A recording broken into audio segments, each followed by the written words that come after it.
ओम नमः शिवाय। हर हर महादेव। दोस्तों, आज का ये वीडियो बहुत ही खास होने वाला है क्योंकि आप सभी जानते हैं कि पूज्य गुरुजी सालों से अपनी शिव पुराण की कथा में हजारों उपायों को लगातार बताते चले आ रहे हैं।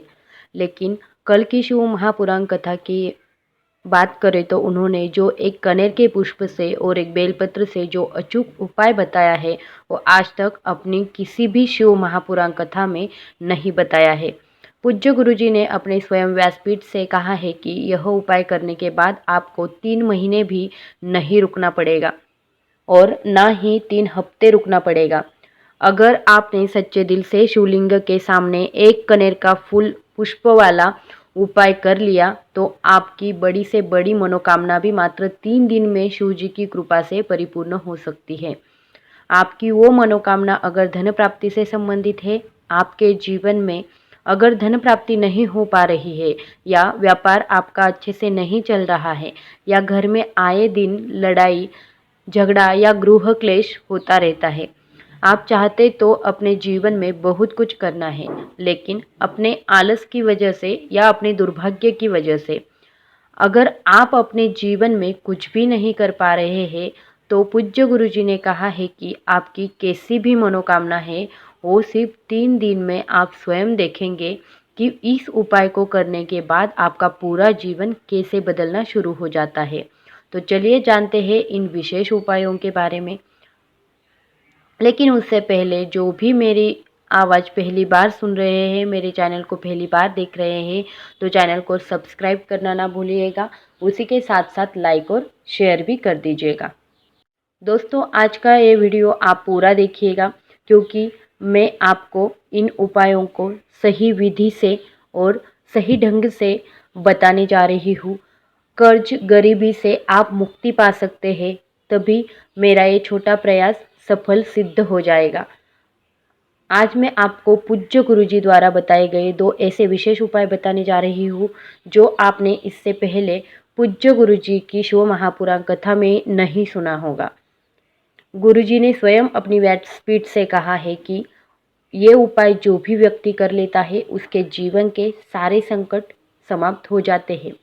चलिए जानते हैं पूज्य गुरुजी द्वारा बताए गए अपने पहले खास उपाय के बारे में। देखिए, ये पहला वाला उपाय आपके लिए इसलिए आसान है क्योंकि इस उपाय के लिए ना तो आपको 1 लोटा जल शिवालय लेके जाना है, ना आपको बेलपत्र लेकर जाना है और ना ही कोई अन्य सामग्री आपको लेकर जाना है। पूज्य गुरुजी ने कहा है कि आपको सिर्फ और सिर्फ एक कनेर का पुष्प लेके जाना है।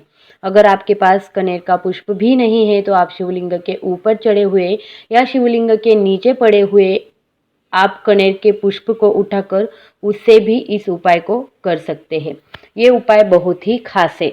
पूज्य गुरुजी ने कहा है कि अगर आपके पास में शिवालय जाने तक का समय नहीं है, यदि आप अपने घर से ही किसी भी कार्य से बाहर निकलते हैं या ऑफिस जा रहे हैं, लेकिन अगर रास्ते में आपको शिवालय दिख जाए तो आप शिवलिंग के ऊपर एक कनेर का पुष्प जो चढ़ा हुआ है उसे वही उठाकर जल से शुद्ध करके आप इस उपाय को कर सकते हैं। देखिए, इस उपाय के लिए आपको सिर्फ और सिर्फ एक कनेर का पुष्प लेना है और एक कनेर का पुष्प आपको शिवलिंग में 5 स्थानों पर समर्पित करना है। देखिए, सबसे पहले आप लोग सामने पूरा शिव परिवार अच्छे से समझ लीजिए। अब देखिए इस उपाय को आप लोग कैसे करेंगे।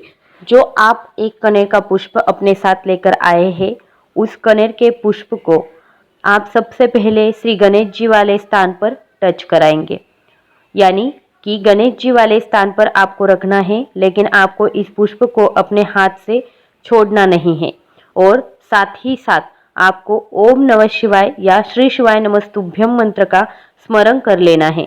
फिर दोबारा आपको इस पुष्प को उस गणेश जी वाले स्थान से उठाना है और श्री कार्तिक जी वाले स्थान पर आपको टच करा देना है, यानी कि स्पर्श करा देना है और ओम नमः शिवाय या फिर श्री शिवाय नमस्तुभ्यम का स्मरण करना है।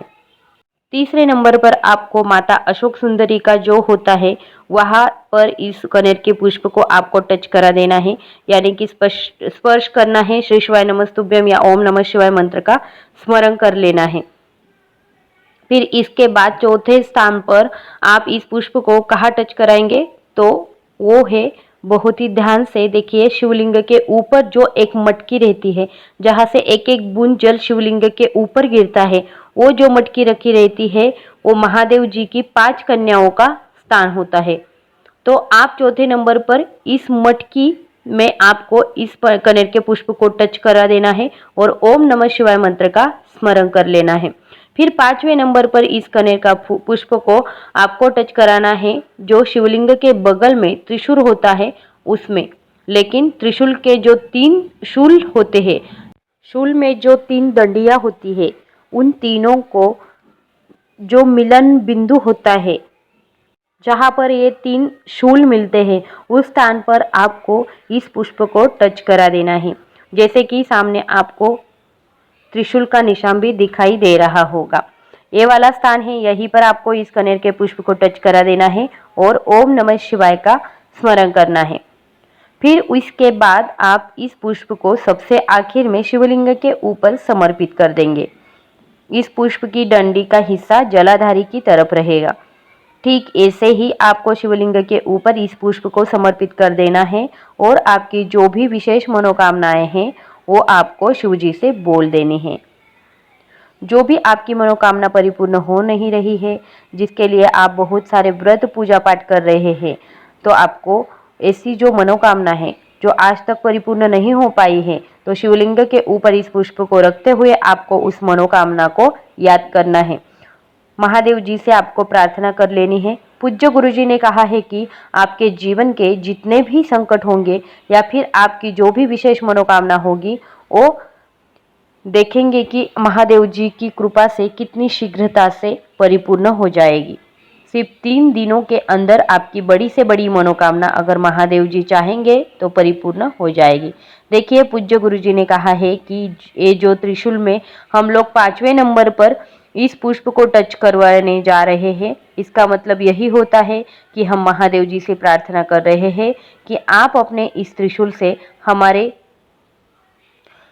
घर में चल रहे संकटों को, हमारे जीवन में चल रही समस्याओं को हल कर दे। गुरुजी ने कहा है कि इस उपाय को आप सुबह भी कर सकते हैं और शाम को भी कर सकते हैं।